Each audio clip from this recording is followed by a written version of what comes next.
is 6:15, so we can call the meeting to order, and we welcome our two attendees that are with us in that portion of the meeting. So we will get started, and if we can rise for the Pledge of Allegiance.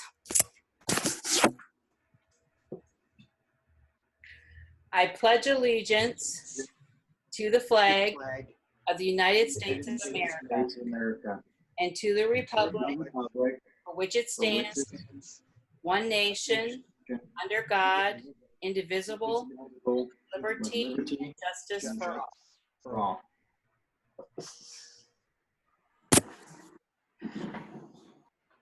Okay, thank you. And if we can have a roll call, please, Ms. Secretary Slager. Yes. Trustee Bowser. Here. Trustee Rivard. Here. Trustee Vanderhyde. Here. Treasurer Gilmore. I think you said here. I did. Here. Yep. Okay. Vice President Schaffner. Here. President Reed. Here. And Secretary Slager here. Thank you, and we have established a full quorum. And we'll move on to the adoption of our agenda, and I would entertain a motion. So moved. Support. Is there any discussion? Having none, Vice President Schaffner, Yes. Secretary Slager, Yes. Treasurer Gilmore, Yes. Trustee Vanderhyde, Yes.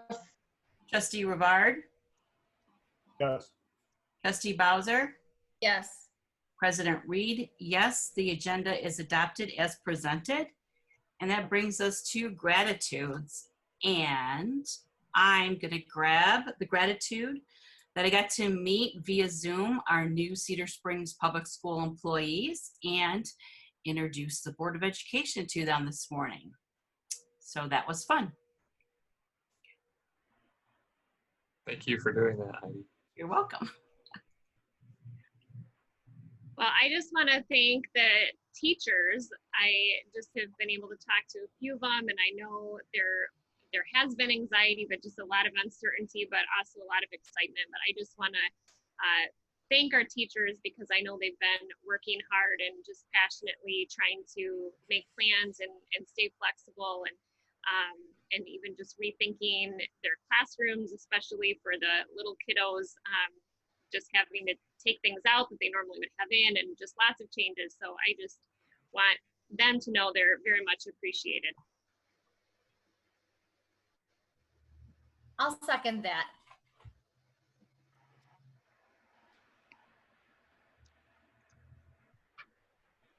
Any other thought? Anybody wants to share? I want to thank all of the building level teams that are doing the enormous work of recreating schedules for probably the third or fourth time for this school year. So, you know, as we're shuffling students in and out of online to in-person learning or vice versa, it's the task is monumental, and it's being done at the administrative level, it's being done at the support level, but it's truly an all hands on deck effort to get that work done behind the scenes. And then also just to acknowledge all the work that's being done by our tech team. They're just doing incredible lifts right now in terms of all the rollouts and all of the high expectations that we have for them. And they're doing it without complaint. And so we just appreciate their willingness to partner with us. And then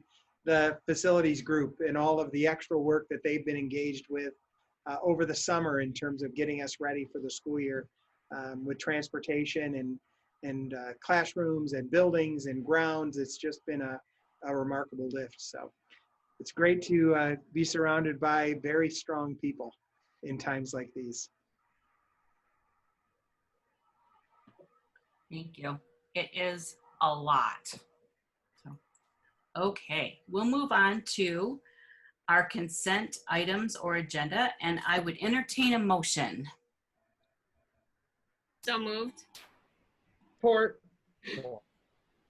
Okay, Vice President Schaffner, Yes. Secretary Slager, Yes. Treasurer Gilmore, Yes. Trustee Vanderhyde, Yes. Trustee Rivard, Yes. Trustee Bowser, Yes. President Reed, yes, the consent items are approved as presented. And that brings us to discussion. And our first item is 2021 Policy Waiver and Amendment Resolution with Scott presenting. Thank you. So this policy resolution recommendation came to us from Neola.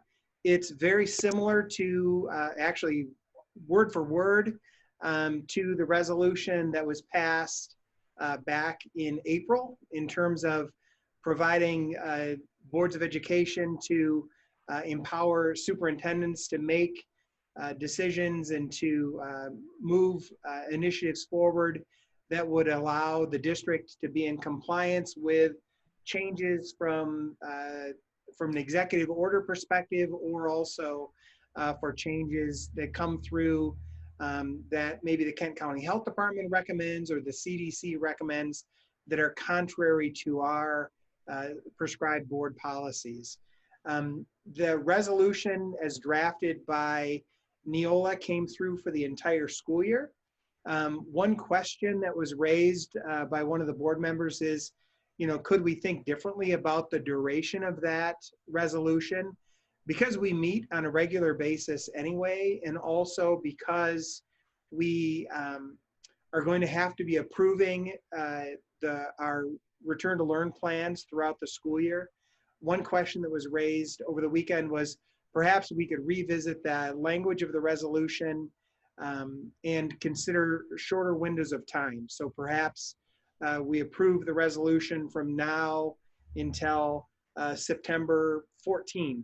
And then we go from the September date, the board meeting date, to the October board meeting date, rather than granting those powers for the full year.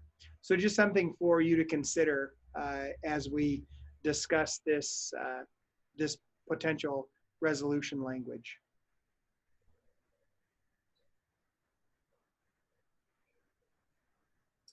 So does the board have anything? I think I would be more comfortable with it if it were shorter amounts of time. I don't know if we need to go to 1 month. That seems really short, but I would rather not have it the entire school year all at once. It's something where we come back December-ish, around the break, where we can assess at that time whether it needs to continue, whether the pandemic is continuing at that point. I think that the month is a little short as well. I think this is going to continue through the fall, through potentially into winter, but we definitely, I'd be more comfortable kind of reassessing at that time. I don't know how everybody else would feel. Well, hopefully we're at the coming out of the pandemic, so we might not be as emergency-ish. I mean, we started in March with slam down, and now we're coming out the other way. So I'm hoping some of our panic buying, I don't know what else to call it, or having to hurry buy might be behind us. My other thought was in that some decisions are looked to from the community, that they partly that be held with the board in support of Scott, so it's not just all on Scott. So that would be another reason I would think about leaving it, even if we had to call special meetings, to stay in that dialogue, because we've seen things shift like we've never seen them shift before. Mm-hmm. So correct me if I'm wrong, Scott, this is just geared towards the pandemic. Correct. COVID. So anything related to COVID. Correct. Executive orders. Yeah. Yeah. Okay. So if anything doesn't happen statewide, then you have to bring stuff to us anyway. Correct. It's not giving you power to do whatever you want. Correct. It's just giving you power to do what the state tells you to do in a timely manner. In that sense. Correct. Without having to pull together a special meeting. if we were to go back just to the last meeting and we authorized the purchase of a bunch of computers, is that obviously it was pandemic related, but it wasn't state guided. So in this, as you're presenting it, I believe you would have been able to purchase those computers anyway. Is that your understanding, or is that what you're suggesting? Correct, yes. I'm a little bit, I feel like Heidi on this, that number one, panic buying probably is over. Number two, we can call a special meeting anytime. And number three, the community expects the board to be fiscally responsible for the tax dollars that are collected. Doesn't mean we don't trust anybody. It just means that we're responsible for it. And my opinion is that should all be approved in advance. My concern is where we're at in the state right now. You know, there's definitely a push for we the people, and it's to retain the power, and not that, you know, Scott's going to do anything, but we're keeping within our process with which we were elected to serve. So that's partly my thinking. I received to the point of back to, calling a special board meeting. We know that we can do a Zoom meeting pretty much from anywhere. You have a cell phone and you have coverage, you can get to a meeting. So a special meeting could be pulled together very quickly. Mhm. Trent, did you want to comment? Yeah, I did. So Scott, I've seen you make tremendous decisions. Your leadership is amazing. We seem to be like-minded as far as the board and the administrators in terms of putting the children first. And so it doesn't concern me, but over the weekend and then last week, really since our last meeting, I've gotten a lot, I'm sure everybody on this call has. And one of the things around the decision-making, when it comes to a public meeting like this or a special meeting, then that gives us the ability to advocate for the decision that was made and kind of help. So I would be more of an advocate of calling together a special meeting, not because there's any doubt in the made, but it helps put us in a position where we can be informed and advocate for the decision also. So I don't think we made differently, because again, I feel like we are like-minded with the children and community first, but I want to make sure we're there to support decisions that are made. Mhm.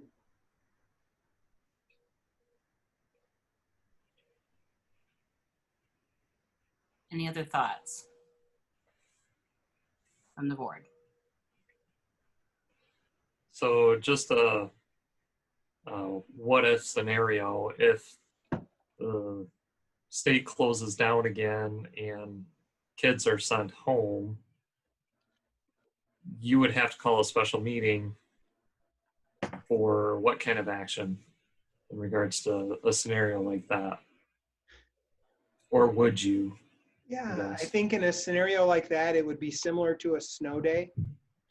You know, so we would be able to cancel school. I can't project or I can't forecast a scenario whereby we would not be able to convene a meeting within a 24-hour window that would require us to take some type of significant action. You know, we've demonstrated that it is very easy for us to connect via Zoom. So on that end, what kind of a notice do we need to give for a special meeting? Is it 18 hours to the public? Yeah, I'd have to go back and verify that. I think so. Yeah, Is it's, it? Okay. Yep. Or a day or 2 days. yeah, You know, if it's 2 days, all of a sudden, you know, we're kind of put in a pickle where we need to make decisions, but now we have this responsibility to send a notice out to the public, which could hinder something. But, you know, I want to look at it from all angles. I respect Heidi, Jeff, Trent, your guys' opinions. I just don't want to have it back us into a corner. Yep. I agree. It is 18 hours. Okay. thank you, Chris. Thank you. So is there any life that we leave it on the agenda that we can act on it so it's on the agenda, we know what it is, if trends change in the state or in the world. So if it's been on there, we can enact it at any time. That way it's not on, off, on, off. Hmm. Just an idea. Yeah, I mean, is it possible to do, I think we could motion to table it until somebody motions we revisit it. Is that a functional way to do that? That makes sense to me. From the sounds of it, we can seemingly get an emergency meeting on the docket within 18 hours. That to me seems like a reasonable time to address any issues. So I would move to table it at this time till a later date deemed necessary It's on for action, so we'll entertain that motion. at that time. Scott, do you feel that that is anyway ties your hands in any way, or does that feel functional to you?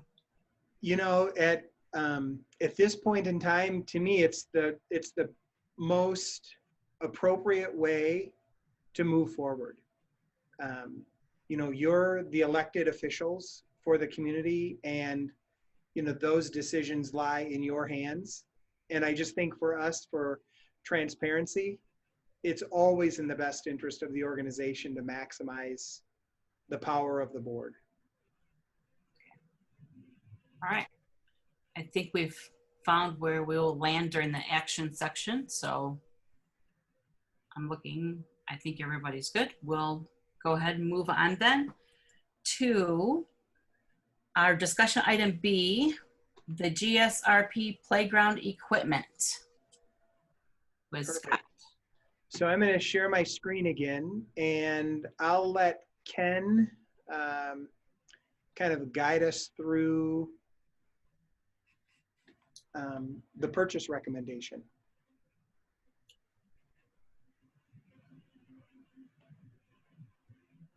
They're unmuted. What you're looking at there, we're looking at purchasing playground equipment for the GSRP, the relocated program over at Red Hawk.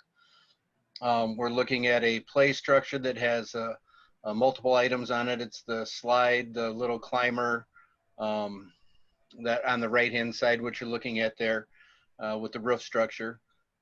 Kind of has a lot of multiple activities and sensory equipment for the kids. And on the other side of the play area would be the swing set, which would complete the playground along with the fall zone and the surrounding that goes around it. They would have left over quite a bit of green area for running around still, so they have a place to run and roam. But this is through game time. It is purchased through the cooperative purchasing through REMC, so there's no bidding necessary. So prices come in as is. It's ready for approval as we go. It says grant on it, but it's not a grant, right? It's not a grant, no. Okay, I was just hopeful. Yeah, I quick looked at that too because I saw grant on it tonight and said, uh-oh, but no, it's not. Just out of curiosity, what's the material at the base? Say that again. What's the material used for the base? For the base, it'll be probably wood bark, fries, the playground accessible material. I'm trying to, it's called geotextile. The impact surfacing, which is a engineered wood fiber. Engineered wood, okay. Yep. That's what pretty much we buy every year from Brinkwood Products, and they come through and refill all of our play areas. All right. So they're installing, our guys don't have to do much? That is correct. We will just remove a section of fence for them when they get here so they can get their equipment in and do their work.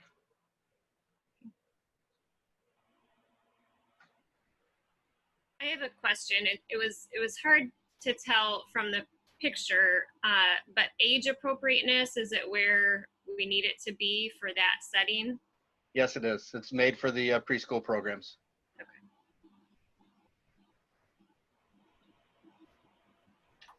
Where will this be located? Is it where the playground is now, or is it on the other side of the building? It's on the other side closest to Hilltop. The area, when you drive out, you see the area has already been fenced in. We are pouring a section of sidewalk. We've pulled out cement and we're re-pouring sidewalks to allow them to access it on concrete versus grass, and to make sure that the concrete where they walk out was all in good shape.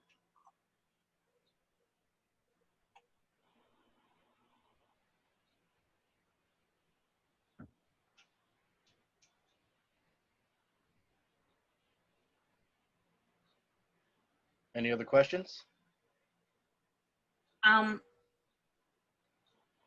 When the bond is certified, is this ultimately any bond money or no? That'd be a Chris question. So this is sinking fund eligible as well. We can make that determination. I don't think we specifically had this in the bond Okay. plan, but being that it's, not a big dollar amount, we would have the flexibility to do that, but we won't be using general fund dollars for this. Okay, just curious. Great question. Any other questions? It is on for action tonight, so we can get it going for school. Correct, Ken? That is correct. If it is approved tonight, we'll have it installed. I'm sorry, it won't be until middle of October, probably. Okay, before winter. Yes. Okay. Any other questions? Okay. All right, we'll move on to the public comment portion of our meeting, and this is the time that we would hear public comments from anyone that would like to address the board about, typically it's an action item or things that are going on in the district. So if any of our attendees could signal by raising their hand or contacting the host, we could open up your mic. And I don't think we received any other notices from the public that they wanted to speak via email or any other way. Correct. So any attendees? Are we seeing any signals? No signals. Is your phone lighting up, Scott? No. Okay. All right. We're going to take that there is no public comment, but as always, the board is reachable by email, and our emails are on the website. So in the event, you know where to find us. So we will move on to our action portion of the meeting. And first up for action, we are looking for a motion for the 2021 policy waiver and amendment resolution. And I think Matt was up for wording that. Sure. I move to table that till a later date. I second that. Any discussion? Okay. Having none, to table the motion to a later date, I'll call the roll. Vice President Schaffner, Yes. Secretary Slager, Yes. Treasurer Gilmore, Yes. Trustee Vanderhyde, Yes. Trustee Rivard, Yes. Trustee Bowser, Yes. President Reed, yes, motion carries. And our second action item is the playground equipment, which we just discussed. So I would entertain a motion for as presented. So moved. So moved. So move. Or Everybody's on board. Any discussion? Having none. Vice President Schaffner, Yes. Secretary Slager, yes. Treasurer Gilmore, Yes. Trustee Vanderhyde, Yes. Trustee Rivard, Yes. Trustee Bowser, Yes. President Reed, yes. Playground equipment is getting purchased. Thank you. All right, that brings us to our work session portion of the meeting, and we're not together, so we can't move to the comfy chairs, but we can get comfortable, and we'll start with the Neola policy updates with Scott. Perfect. So each season, Neola publishes a recommended body of updates for districts to consider. Typically, the policy recommendations simply are adjustments in language or wording that provide greater clarity around a particular issue, or a greater degree of alignment between the language in the policy and any revisions in the law. And so you have 3 policy recommendations to consider. These are just for discussion, obviously, and that it's a work session. We'll bring them back to you for approval in September on the 14th. The first policy on threatening behavior towards staff members, the second on due process rights, and then the third on facility security. Those were all provided to you. Are there any questions around any of the specific documents that have been presented at this point? I have a question. Yes. How does the door locking come up in the facility security? I mean, what would be that scenario? I mean, I know it's a door lock, but would they be installed throughout the district, or what's the? So that one is, so automatic door locking devices or temporary door locking devices. Ken, I'm going to share my screen. I don't know if you've had a chance to read through this.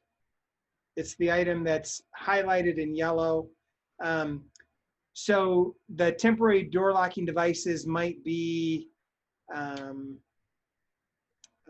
Blue Point system, any of those things. So what this does is it just spells out in board policy that districts have the authority to do that. Okay. We didn't have language before that said we couldn't do it, but there have just been assumptions made by districts that it is acceptable. So this just codifies that assumption in board policy that we are able to install those devices on campus. Got it. Thank you. I thought it was those things that you buy that you've like put under the door physically. So that's where my brain was going. So, okay, but it could be that too. Yeah, and that could be another system. Ken, do you have any insight on that? I can add something real quick. In a previous district, I had looked at a system with the Michigan State Police grant, with a smart key it's called. And so in the event of a lockdown, teachers' keys are actually, they don't use a physical key to unlock their classroom doors, but rather a smart key. And then from one centralized location, you can lock every classroom door at the flip of a switch. So I think it's more of a security system type situation for classroom doors that this is in relation to. But obviously something like that would have to be board approved and funded way ahead of time. Yeah. So it can be those physical devices as Heidi prescribed, or the smart lock systems that we currently have in place in our buildings as a part of our Blue Point system. And actually, Scott, in general, our whole locking system is that way, so. Mm-hmm.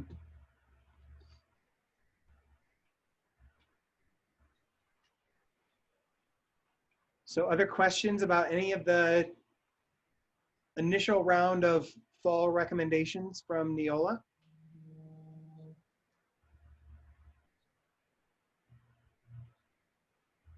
No. Okay, perfect. So the next item on the work session is an update for facilities.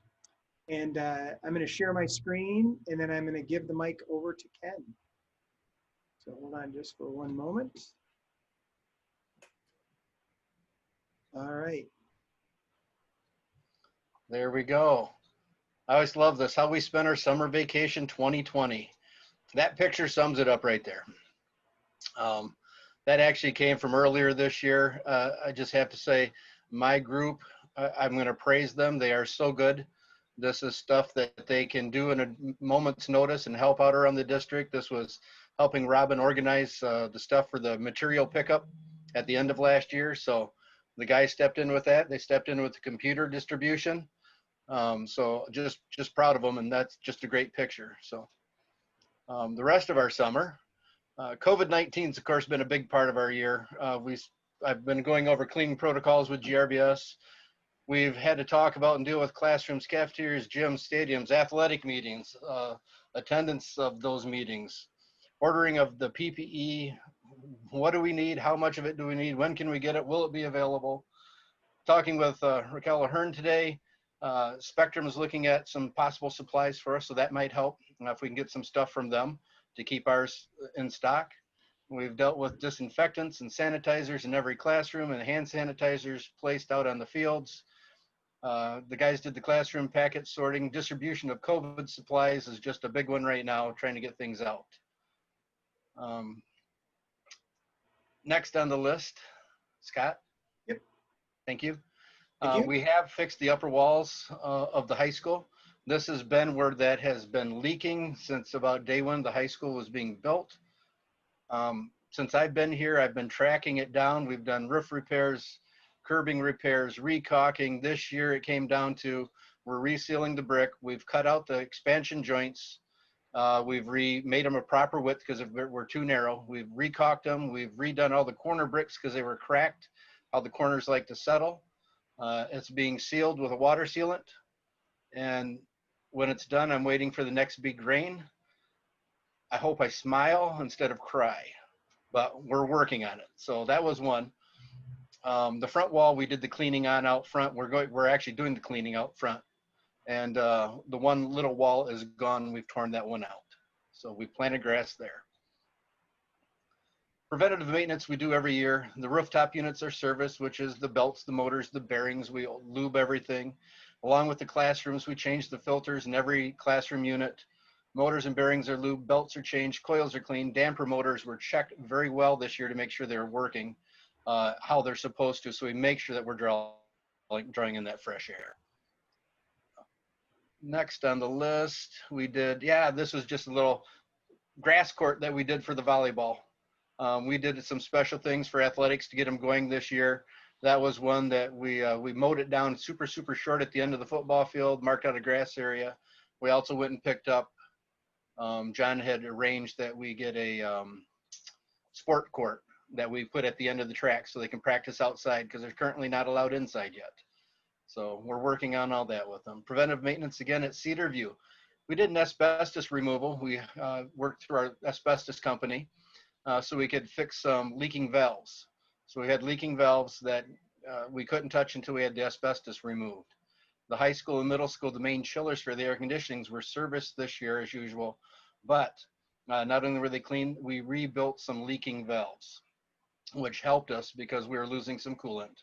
So we finally tracked it down to that and the systems have been recharged. So with the hot weather, those two buildings should be good. The high school did suffer an emergency repair where I had to call in the roofing company. Right there, you'll see the edge of the roof where it has peeled back off of the cap. And that has been repaired. So we're good to go again. I was called into the gym because they said, I think we can see daylight. And yeah, you could actually see right out to the sky when you looked up the edge of the wall. So that has been taken care of. So that's just one of those little minor emergencies we deal with. Again, preventative maintenance. We had the roofs were thermal scanned. You guys are, I think we talked about the past. The stadium turf was serviced, which is basically cleaning, redistributing the rubber pellets throughout it, checked for damage. GMAX testing was done, which is the fall impact that you need to have tested to make sure nobody gets hurt. Small areas of the track are scheduled to be repaired this week. Those have been little bubbles that have come up, and so they're coming in this week. Gym floors were refinished.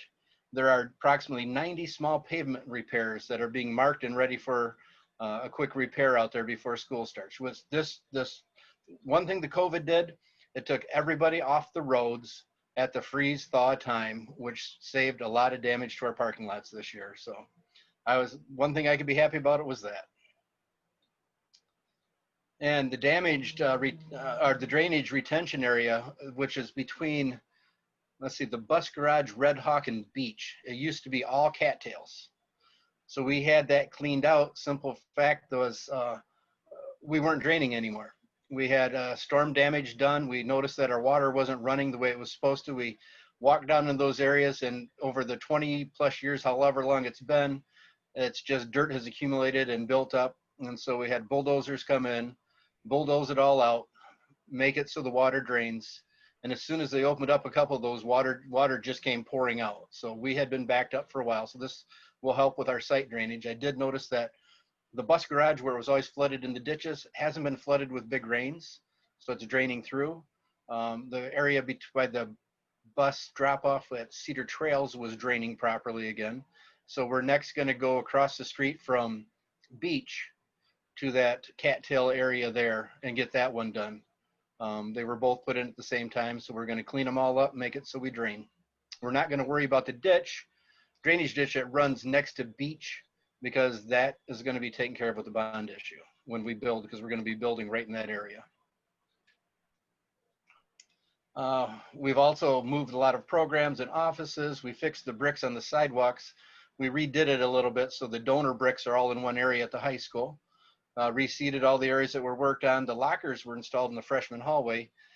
Even though we're going to carry backpacks this year, we have lockers ready for the people to go to. Lights and ballast district wide were gone through. The middle school inside sign above the media center was repainted and re-lettered. Science lab faucets were rebuilt. We rebuilt the exterior basketball hoops at Red Hawk. Those were finally installed and put back up this week, or last week. Tennis courts. We did extensive repairs at the high school this year. It started out as, I called the company and said, we need our normal crack filling to be done, please. And that's every other year process. When we started looking at it, as you can see, once they started tackling it, and I said, take it as far as it goes, don't stop. I said, we want it done right. Well, this explains, the players talked about some of the dead zones that was home court advantage. If you knew where to hit it, the ball didn't bounce very well. Well, and that's why, because we had some areas that were starting to loosen up, so it didn't have the proper bounce. But those are all taken care of. Courts look great. They should play well. Again, of course, we had, our normal underground piping problems at Beach that we're just tearing up and repairing and putting back in place, getting by for a couple of years, and we'll be moving on. Like I said, we were going to do the concrete. The guys are pouring that next week. It's too hot this week. The gym was relamped at Red Hawk. Courtyard with the Red Hawk was also trimmed up. A major pruning took place there. Ritz and JSRP have moved. The beach light lenses has bothered me from a while now. Those are all been replaced, so the broken ones are fixed. We redid some power to support the air conditioning needs at Hilltop. The fence was removed at Hilltop at the bottom of the hill. The front yard trees were trimmed. Those are the big tall ones, and the one pine tree was cut down.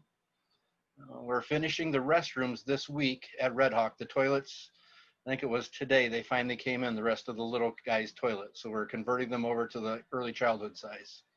And we updated key boxes at each one of our buildings. And once again, I just shared that photo because I'm going to tell you again, those guys are able to do anything for you. I want you to remember that with them. Great group of guys working for me. Any questions on what happened this summer?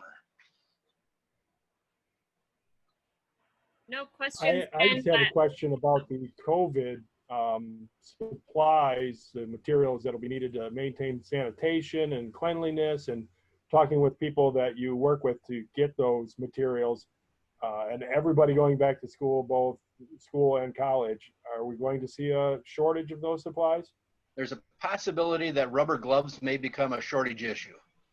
So right now I have sanitizer to get us by, I have disinfectant to get us by, I have the hand stuff to get us by, we have masks, we have gowns, we do have rubber gloves, but that's the one area where I purchased reusable rubber gloves. So when we hand them out to the teachers to disinfect and wipe desks, they don't have to use that limited resource that we might end up running against. So we're working on purchasing more. That's one of the things I talked to Spectrum to Raquel about, was getting rubber gloves.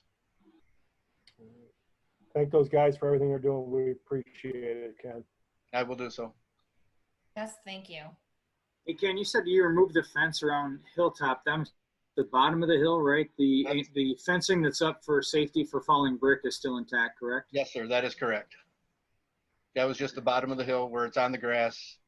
It was just, one of those things that's kind of in the way for mowing. Can be a ugly eye catcher there when it gets rusty. So we just pulled it out. Okay. When you said you were excited about heavy rains, I am too, to see if the high school's holding up. It's about Hilltop with heavy rains, but that's what got me thinking about that fence. I want to make sure we had safety intact. So thank you. Safety's there. So can you tell us a little bit, Ken, about GRBS, and do they have a practice day where they go through and they see they can do everything they think they can do? Or what does that look like? They have, they started putting their staff in place this week. So staff are in their buildings. So right now the staff is getting very familiar with where they're at. They'll go through and do cleaning a couple of times to finish up what we're making dirty. So their day people are the ones that are really going to be used differently this year. So they're mostly a sanitizing expert is what I'm going to call them. They're going around place to place to place on a continual basis sanitizing. So everything else was built into that new bid spec. So we should be covered. That was good. Thank you. Mm-hmm. And Ken, I just want to say thank you too. I didn't have any questions, but I just appreciate all of your hard work, and I'm glad you pointed out the extra hard work of your team too. That's always great to hear. So thank you. Thank you. And And I say, guys, I got to take that back because I have a lady that works there for me. Name's Janine. She does a fantastic job too. So I've got to change my terminology. My maintenance staff is excellent all the way around. there you go. Thank you for that noticing. All right. Way to catch it before the Title IX update, Ken. Thank you. So Stacy Voskuhl is up next with a quick special ed student services update. Yes, and that's going to actually include the second Stacy Voskuhl, otherwise known as Jen Haberling. Perfect. So Jen's going to project her screen, so we're going to do this together. So this is a student special ed and academic services update. So when we saw the list of people presenting, both Stacy and I were like, it's really hard to separate our work into two neat little tidy piles because it does overlap quite a bit.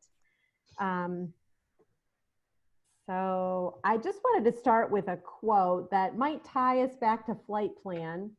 And this is really the approach that Stacy and I have taken this season since May.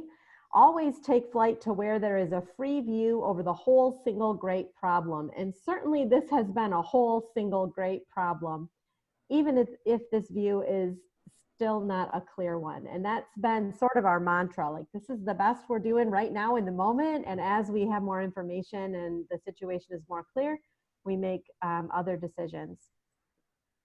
So you have heard a lot from us this summer about the Learning Acceleration Team, both through Red Hawk weekly updates and through our board updates.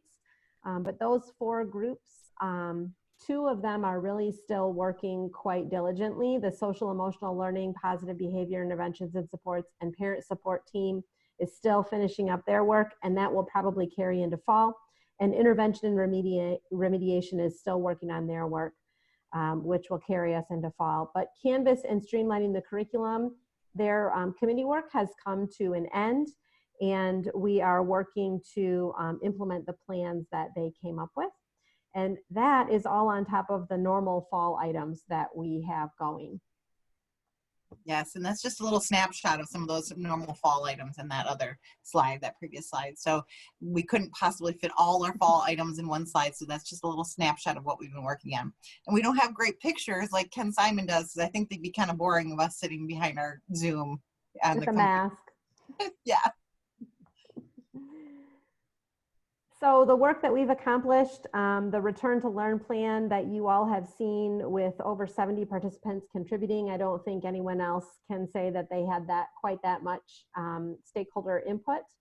The CS Red Hawks online school has been created and is in the process of being developed.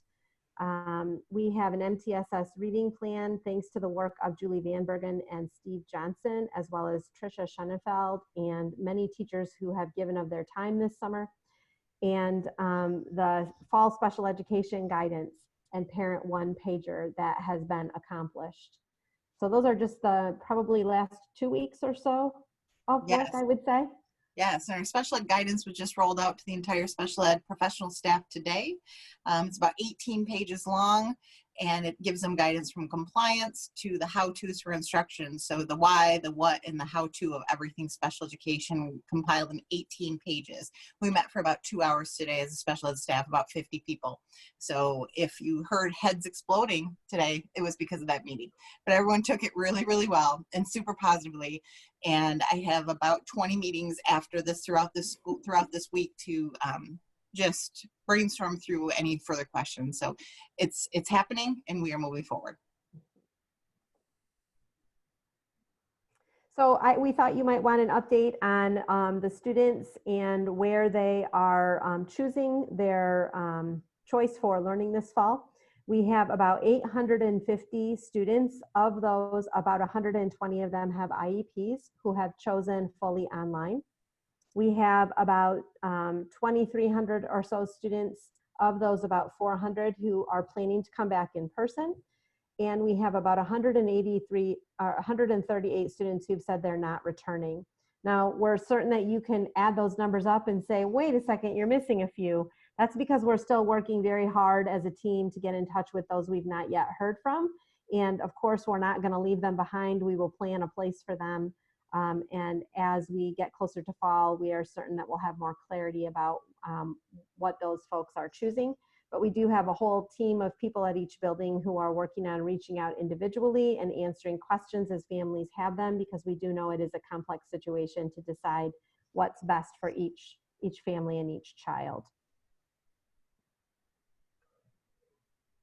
And then finally, what's coming up? Well, you know, you may have heard about these little things that I think Chris LaHaye will talk a little bit more about in his work, the House bills that passed and were signed by our governor last week. They will ask us to give benchmark assessments several times a year. The good news is we already do that, and we have that plan in place through iReady. They ask us to do progress monitoring and reporting. The good news is that we do that through our school improvement planning process, so we will just be more transparent in our reporting about that. IEPs and 504 assurances, I'm going to have Stacy talk about that part. Yeah, sure. So the good news is we're already all over it. IEPs are going to be, every student who is in remote learning, who has chosen remote learning, will have a new contingency learning plan before September 8th.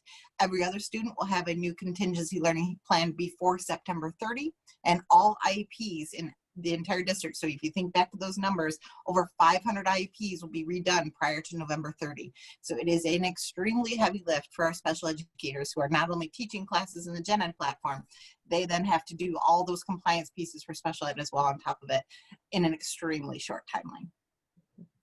And then our educational goals, thankfully our streamlining curriculum learning acceleration team kicked that work off back in early July. And they are pulling that into their professional learning communities, their PLCs at this time, and we will have finalized educational goals for each course very soon. This will all require a monthly review by our Board of Education, so you will probably see that as a standing agenda item that we will talk through some of that data that we want to share with you, and then fine-tune any adjustments that we may make to our extended learning plan. Other things that are included under that are attendance under what's an attendance policy called 50D, and we will be working to create a two-way communication record keeping system so that should we ever be questioned or audited about whether we are making sure that all students are engaged, we have a way to show that, and a protocol that we will teach staff so that everyone is familiar. And then we are working to align some professional learning. We were fortunate that we had enough foresight to look into the future and say the Title II money that we were planning to spend on teachers visiting other teachers' classrooms, this might not be the year for that.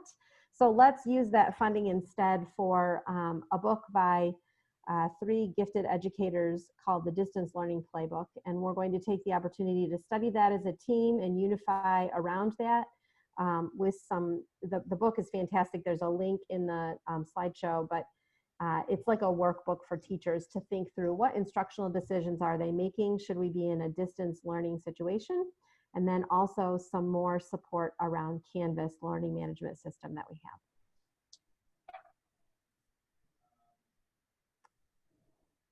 So what questions might you have for us?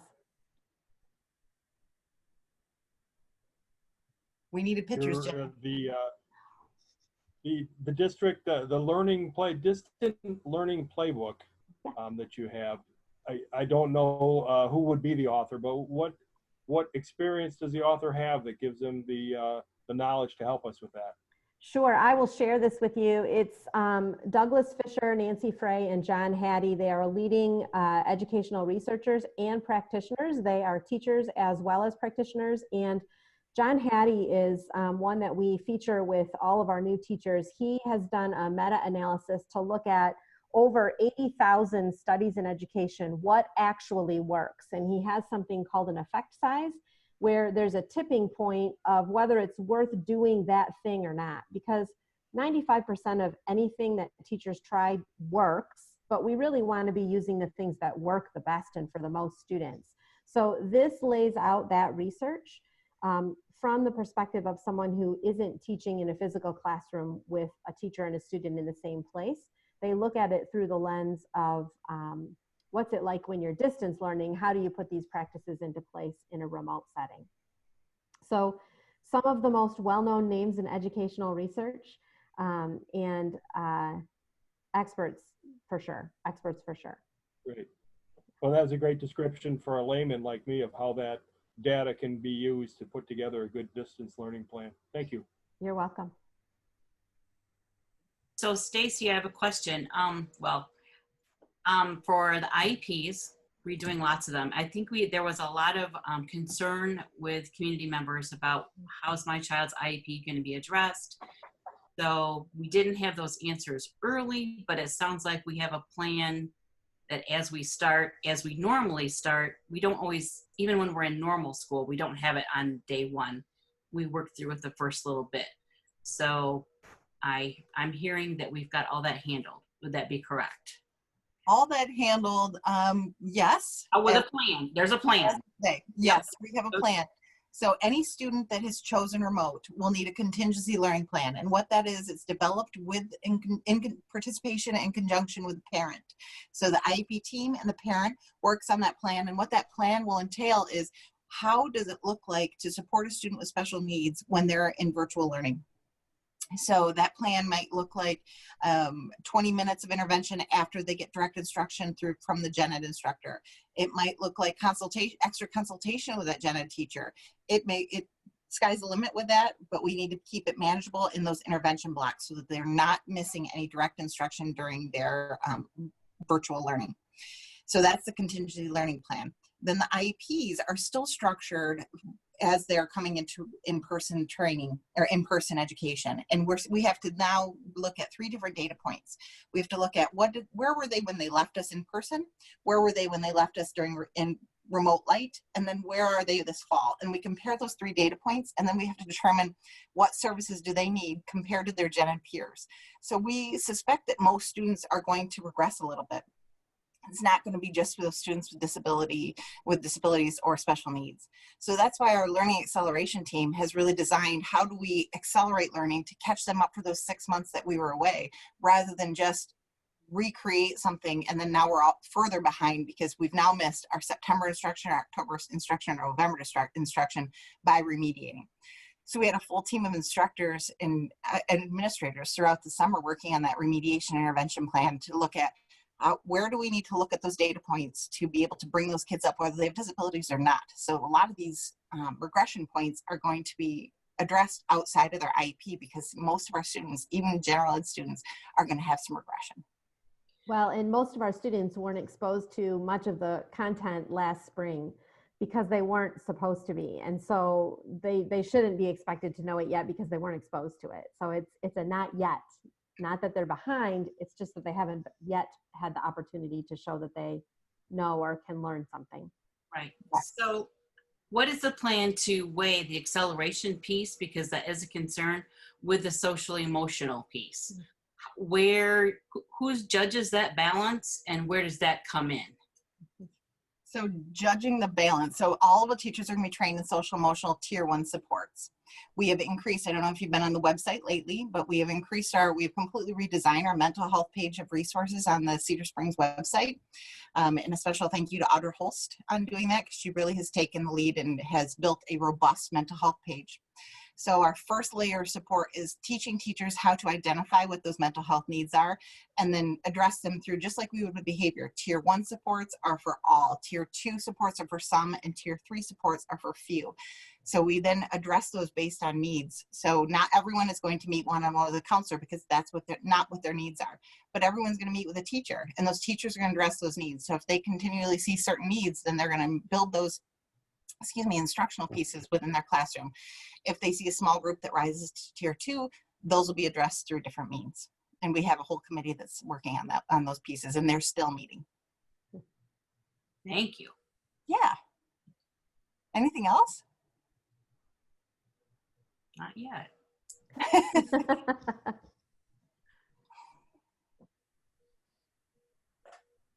Anybody else have any questions? I'll just comment real briefly. I love to listen to both of you discuss what you do. I'm not in your world, but you are professionals at what you do. It's very clear in the way that you express it, the way you help me understand it, and I appreciate that a ton. Thanks, Jeff. Yeah. And your enthusiasm. I do. I love it. I love it. You're definitely a blessing to Cedar Springs School District. I will say that. Thanks, Misty. Oh, I have a positive comment too. A parent reached out to me and said, hey, that canvas we're using, colleges use that too. So the kids will be ready to use that going into college. So there you go. That's wonderful. And to end kind of like Ken Simon ended, I just want to say thank you so much to the whole special ed department and specifically to Jen Haberling. I can't imagine having this boatload of work without having a partner who, one, I like so much, and two, just really challenges my thinking all the time. So I'm grateful for Jen, the whole district office team, and my special ed team, because I throw things at them and they throw it right back with positivity and energy. So I'm super excited about this fall.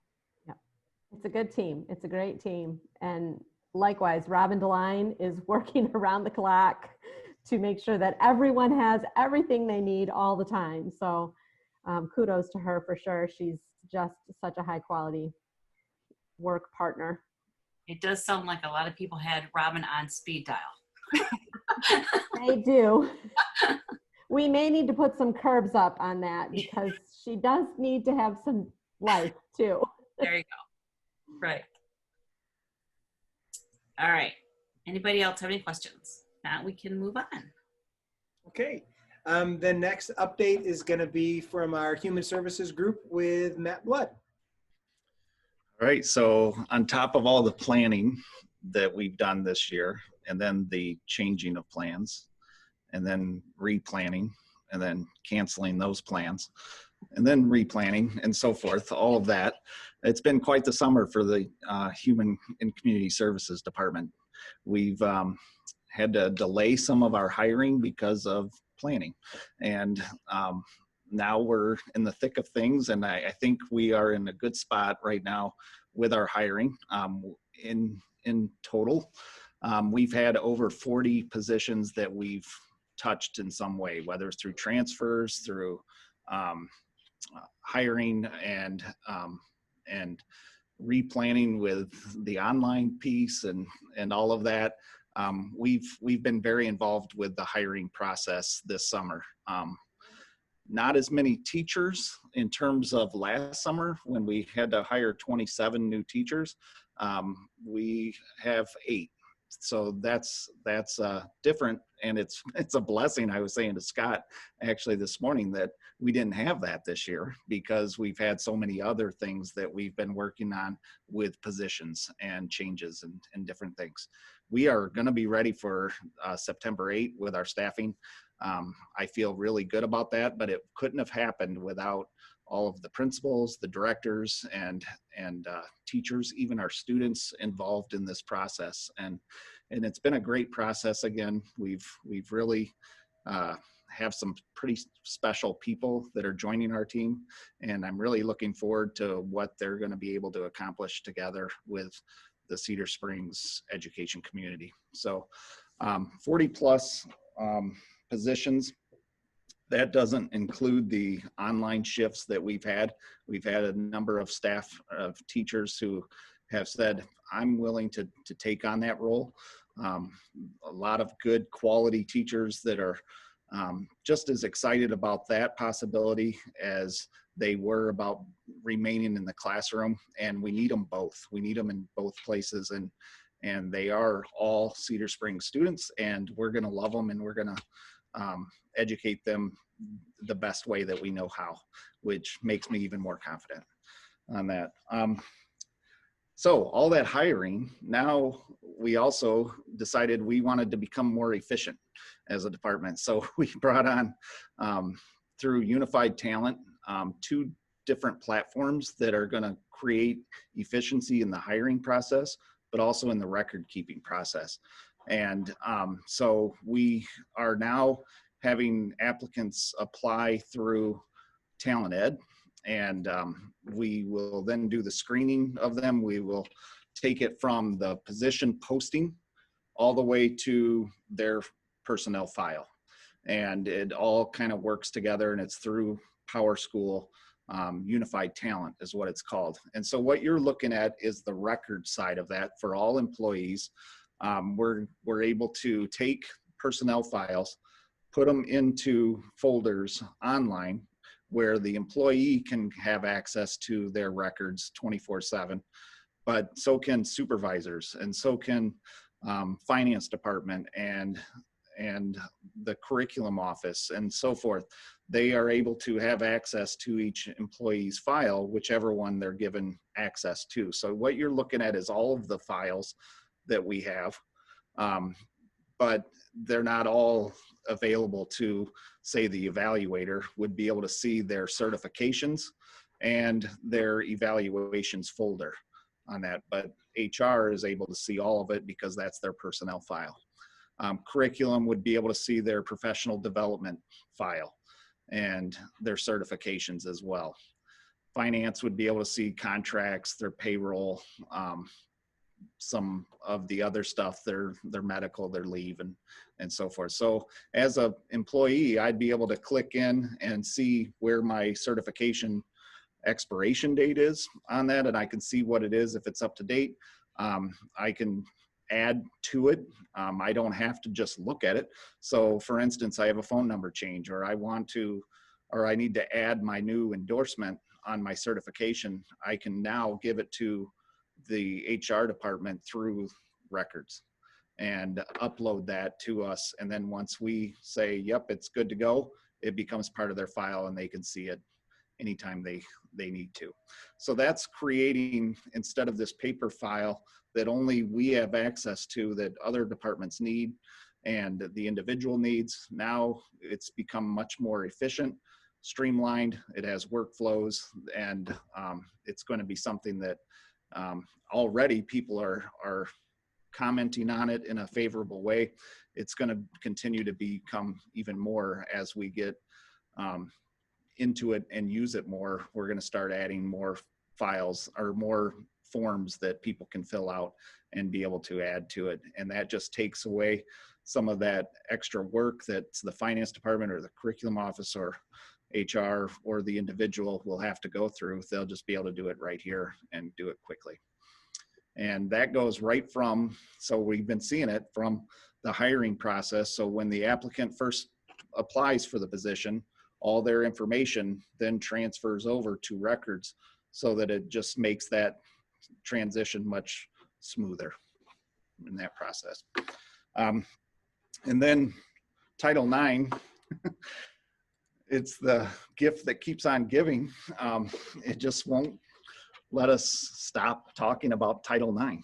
And so what happened is you guys last meeting approved the policy that was brought to you, and that policy is still there. It still needs to be added to the actual pieces of the board policy, but the policy that's under the new regulations is approved.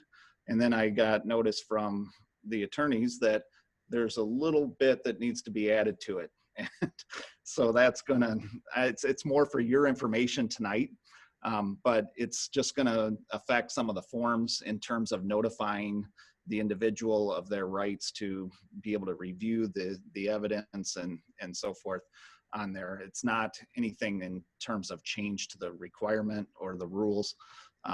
It's just more for your information, but it does mean a little bit more work with doing stuff to the website and the forms and all of that stuff. So that kind of creates a little bit of a headache, but we'll get through it. We'll be fine with that. And lastly, we had orientation started this morning and off to a great start. It's a 4-day process, and the day went great, and it couldn't have gone great without Jen Haberling being a part of that.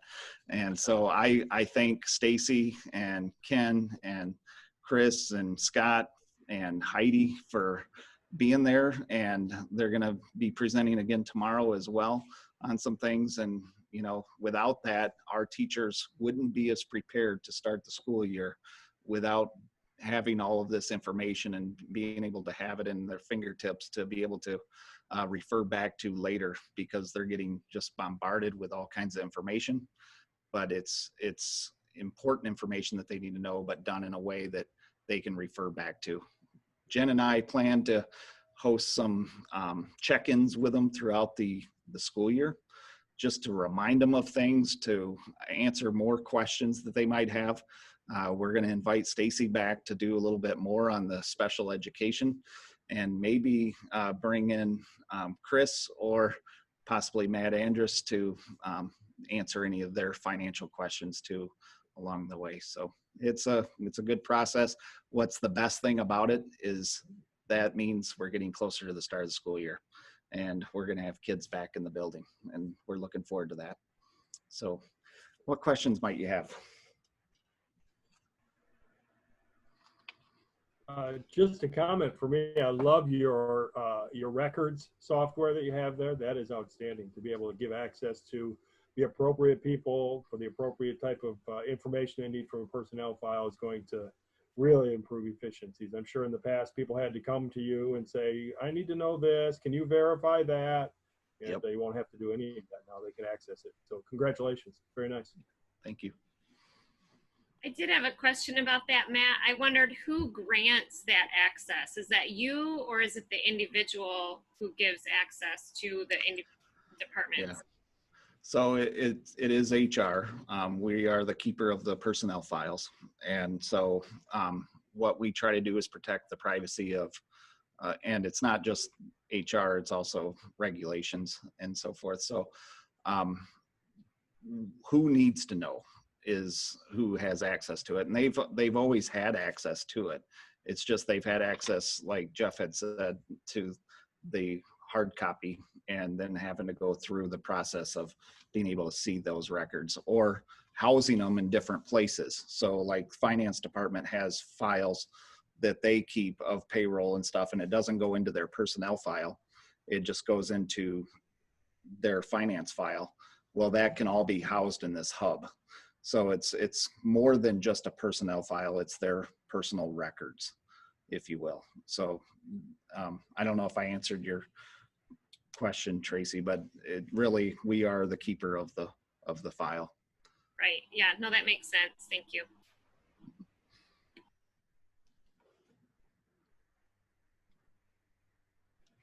Okay, if there aren't any other questions, I just had one quick clarification. So what the board approved at our last meeting were our rules in terms of Title IX. You've not yet acted on specific policy language. So that was one of the recommendations by the legal team at Troon as well as Neola, that boards approve the rules, but then allow us to work through some of the details and iron out some of the wrinkles before we actually go in and set policy language in stone. And so this is a great example of why we're being patient in this rollout. The next update is with Chris LaHaye from our business services team.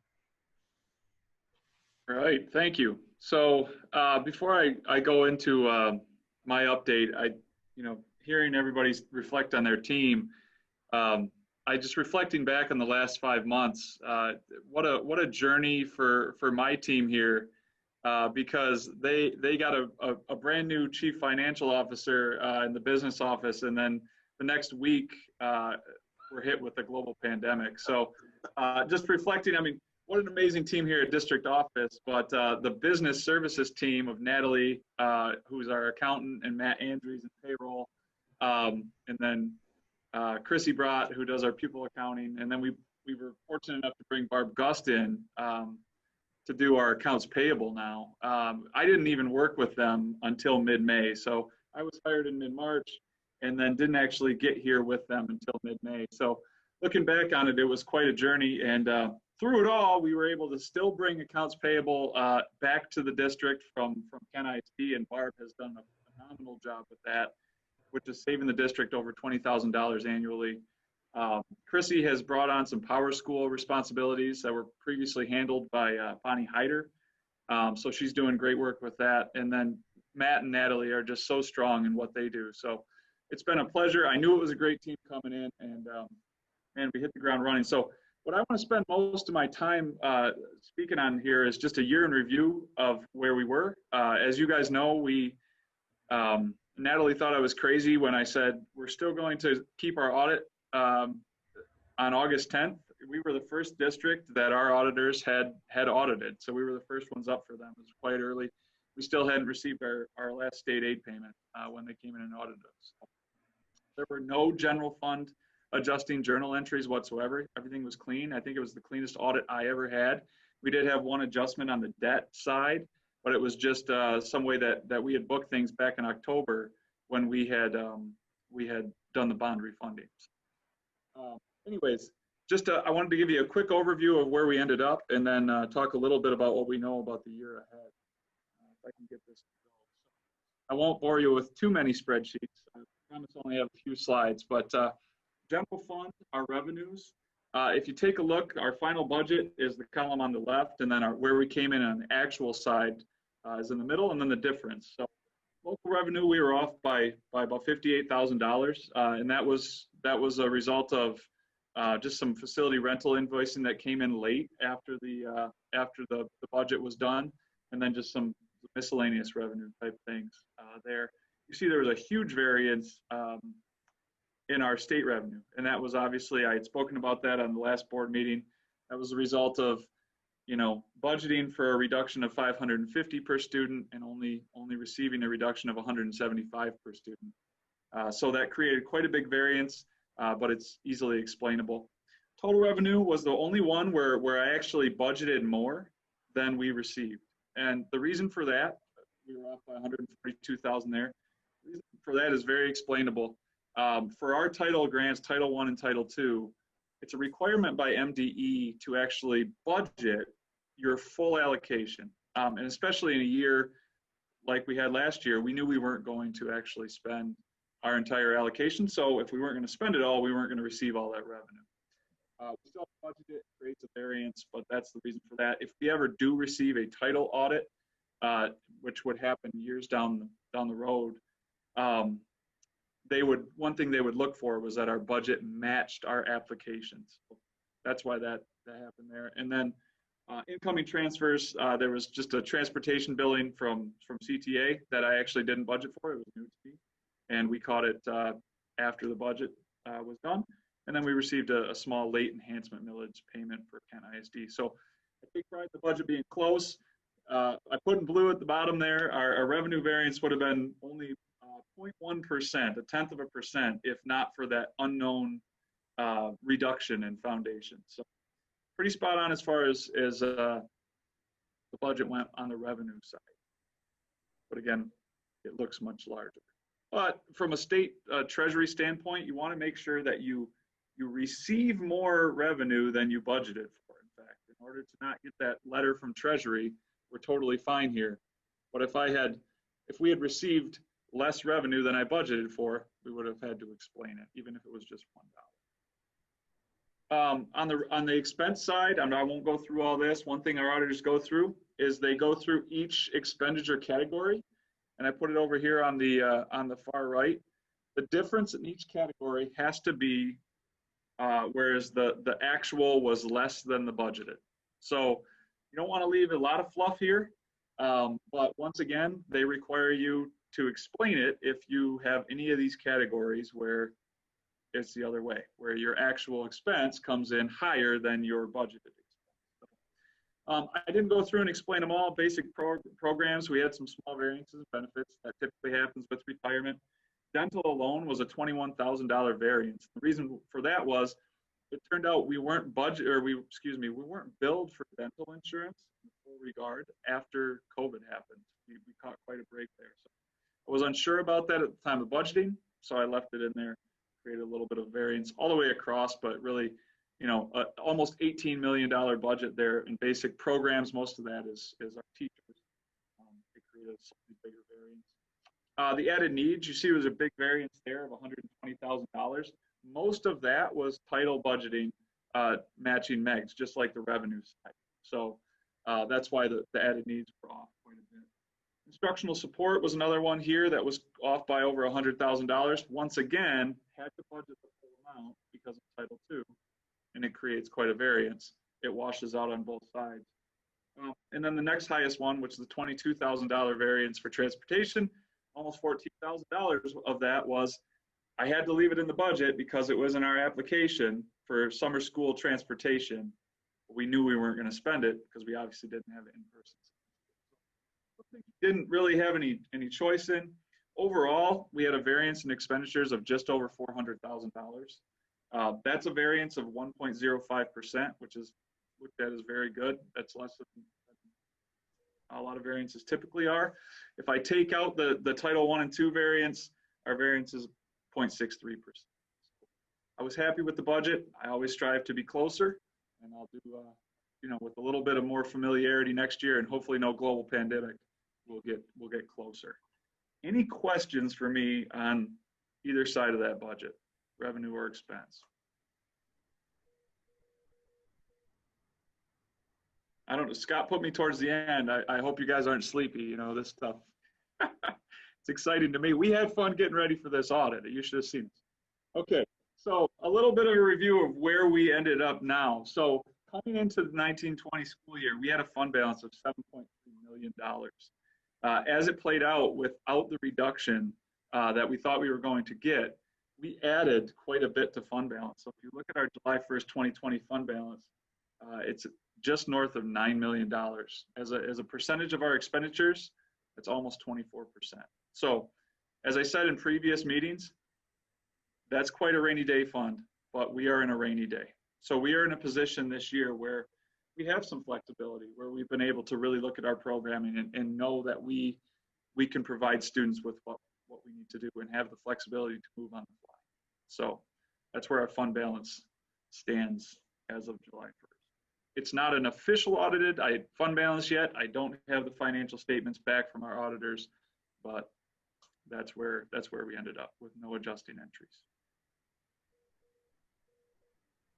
One thing I also wanted to mention real quickly is the food service fund. I don't recall who, but somebody had asked me if we were underneath that threshold of the allowable fund balance. You know, we were carrying quite a high fund balance in the food service fund, and if it's above the allowable total for several years in a row, that's a finding. We didn't want that, so we ended with a fund balance of $358,000 in our food service fund on July 1st or June 30th of 2020.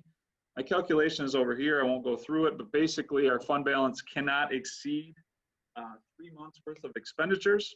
So we were underneath that threshold by $84,000. No finding. We're good. Still a very healthy fund balance in the food service fund, but an allowable fund balance in the food service funds. We're also. Any questions about that one? I know that was something that someone had asked about. All right, my last slide, a look ahead.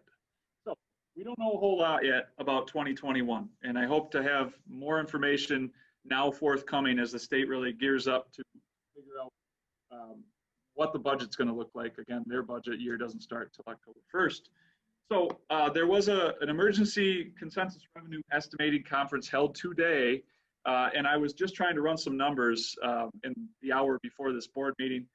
But in a nutshell, revenues are much better than projected during the May CREC they're still about $1 billion short of the January revenue estimating conference, before COVID had hit, but significantly better. So again, there's still a very good chance of a reduction in our foundation allowance for the 2021 school year. But with some federal dollars, it's possible that we will not see a reduction. So at this point, the jury is still very, very much out. A few things that we have received already, and I put them on the screen. We've already received over $1 million, almost $1.3 million in COVID relief funds and COVID cost grant dollars that we can spend on the PPE and things that Ken was speaking about. Those are both 2021 revenue. So that equates to, over $300 per pupil in costs related to COVID learning that we have for this year. So even if we do see a reduction, we still have some extra revenues that we've already received. So that's pretty nice. As Jen mentioned, and I'm trying to move quickly to respect everybody's time here, 3 House bills have passed the Senate and obviously the House and are awaiting the governor's signature. I'm not sure if they've actually been signed by the governor yet. They hadn't when I put this slide together. But basically, they do 3 primary things, and there's a lot more to it. So what these will do is they will waive the 180-day for us 172 because of the grandfathered contract. They'll waive the day and the hour requirement as long as the district provides an equivalent amount of course content. So as long as we can show that we're covering the same amount, virtually or in person, we will not necessarily have to meet that same requirement. That's really helping with the virtual learning. Another big thing that we've been speaking about at district office here, typically we have to meet a 75% attendance requirement for every day of instruction, or else it doesn't count as a day. That's going to be waived as part of these bills. So instead, the district will have to prove an academic two-way communication with at least 75% of enrolled students each month. So should be easy as long as we're able to stay in person, because over 75% of our students will be attending school in person. If a district were not to meet that requirement, they would lose their funding for that entire month, according to the bills. So you wouldn't lose it for just a day like in past years, you would lose it for an entire month. So just something there that we'll be unpacking. And then the thing that most directly impacts the way that the finance and accounting office works here is what they're going to do is work with what they're calling a super blend for calculating district pupil membership. So what they'll do is take 75% of our membership will be based on last year. Okay, and again, our 1920 membership is 10% of our February 2019 count and 90% of our October 2019 count. So that part will count as a weighted average of 75%. And then they'll take our February of 2020 count, again, pre-COVID. That'll count for 10%. And then 90% from our October 2020 count coming up in the next month or so. And then those in aggregate will be 25%. So it's a super blend of several different blends. That's what's coming down to calculate our pupil membership for this year. Kind of a fail-safe for districts to not, I guess, fret as much about pupil enrollment as we navigate these choppy waters. So that was a lot of information. I have a reputation for going long. I'll open it up to any questions you may have. Looks like the audit went very well, and the fact that we're within 1% or 0.5% is phenomenal budgeting, especially in the wake of all of the uncertainties we had last year. I'm not satisfied with that, and say you're looking forward to be closer as just to strive for excellence. So, as a representative of the community, as elected, just like the rest of the board members, thank you for your hard work, and the dollars that the school gets are budgeted well, and the level of transparency with us in this public forum. I appreciate that. So thank you very much. Thanks, Trent. Yeah, we're just getting started. We have some great ideas about transparency that I can't wait to do. And that's really, Natalie and Matt and the people in this office that do a great job day in and day out made it easy, and so it was a pleasure. And it's the thing that I love to do. Anytime Scott lets me get away to go work on the audit, it's like, all right, this is great. I love to do all of it, but There's nothing better. It's the audit is our Christmas. So can't wait till next year. Chris, the COVID funds we received, two different groups there, 1.3 million. Yeah. You said that equates to about $300 per student. Is that correct? Yeah. Yep. It seems like 326. But yeah. Okay. Have we done any work to try to estimate our cost per student for COVID? And if so, is that in the ballpark? Yeah, that's a great question, Jeff. I haven't, to be honest with you, because I'm waiting for some of the dust to clear on that. You know, some of that, and we received some other dollars as well last year that we used to buy the Chromebooks for and things such as that. So if we bring all of that together, I'll have a better idea for you coming up. But I'm going to start to compile that because there's a few other grants that I want to apply for. There's a FEMA grant. I've kind of been stockpiling all of Ken's invoices. He doesn't know that.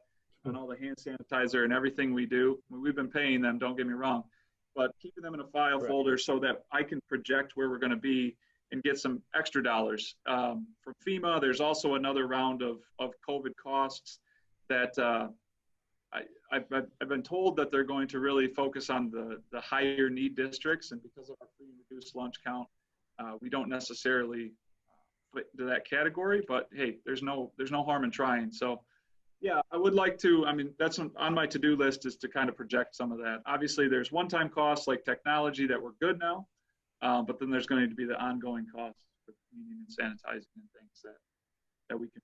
And just out of curiosity, if you apply for one of those grants, do they specify what qualifies toward this grant? I mean, is it very specific, or do you just get to say, you know, we had to wash a kid's hand on Thursday, so we count that? Yeah, you know, the guidelines aren't real clear. So my goal is to anything that we're spending this year that we weren't spending at this time last year, that's a COVID cost to me. You know, I mean, okay, keeping them clean. So yeah, that's pretty wide open. Yep. All right, thank you. Absolutely, because the dollar amounts are sorry. One last thing, the dollar amounts are pretty much set, and so it's going to depend on, you know, how many districts apply and, you know, whatever weighted need average they use for that type of thing. Ask for as much as we can within the range of feasibility. That's all I have.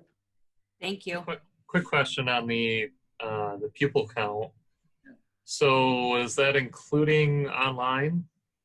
I'm assuming it is. It sure will. Yep, it sure will include online. So, and Matt, we can talk about that if you'd like. But you know, Jen mentioned the 50D. That's a pupil accounting term from the pupil accounting manual about how you account for virtual learning students. But rather than marking them present, you have to have a academic two-way communication with them, or on count day they have to log in and complete an assignment. So there's a lot of different ways that we do that, but yes, they'll be part of our blend for sure. But now it'll just be 90% of the 25%. So yeah. I mean, obviously still important, but a lot of our count for this upcoming school year is already set. Okay, thanks. Absolutely. Any other thoughts? I'm going to steal your line about the audit being like Christmas time. That was golden. It takes few to understand that one.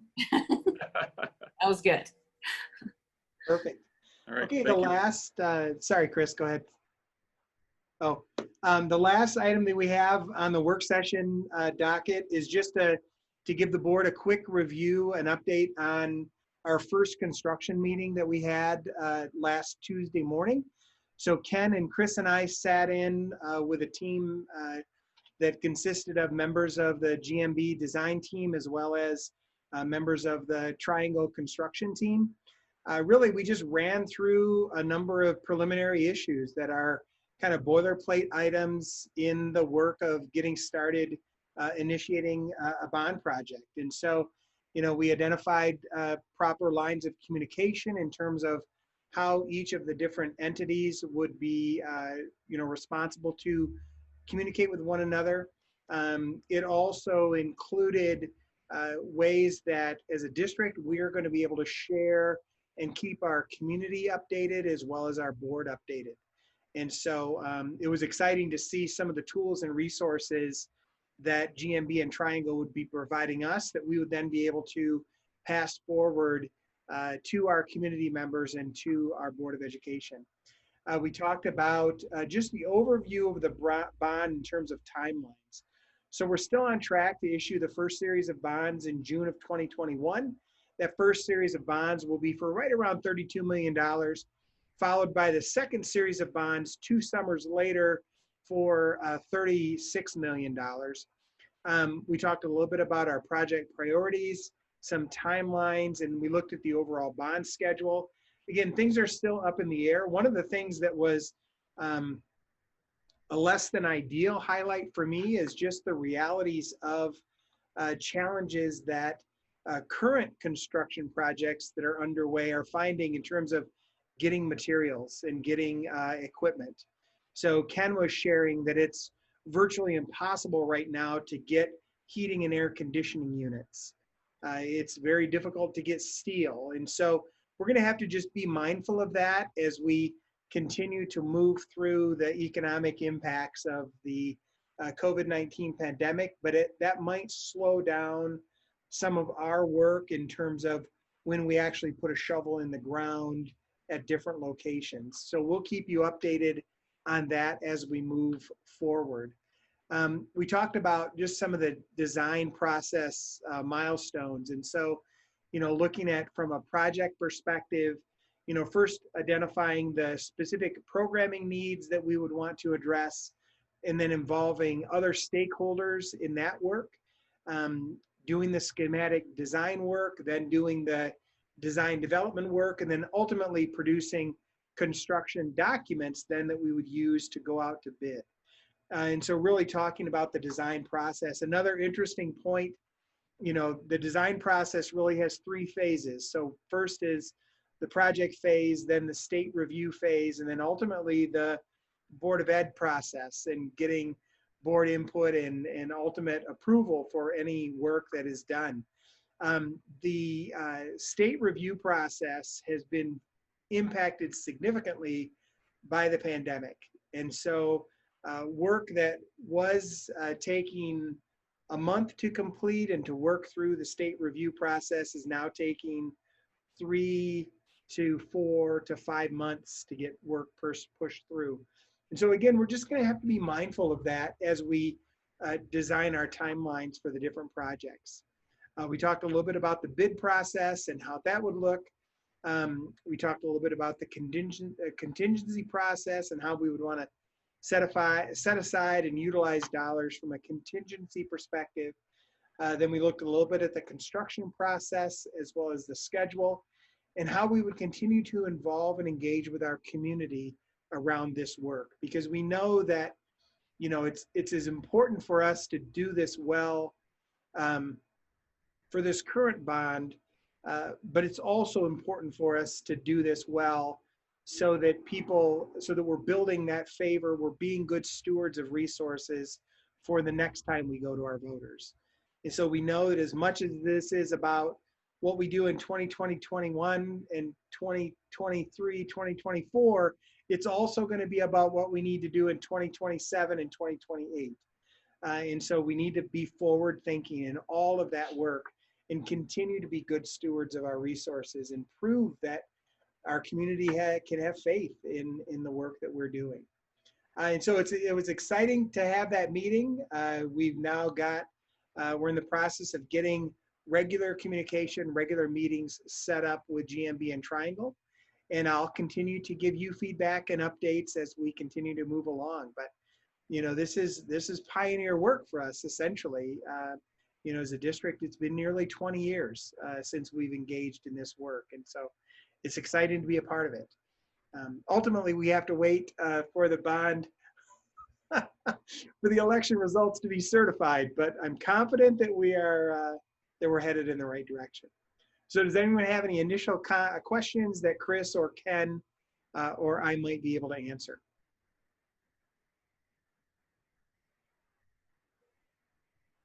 Okay, seeing none, I'll pass the torch back to Heidi and you can bring it home. Okay, we move on to planning, and drum roll please. The first day of school, September 8th, 2020.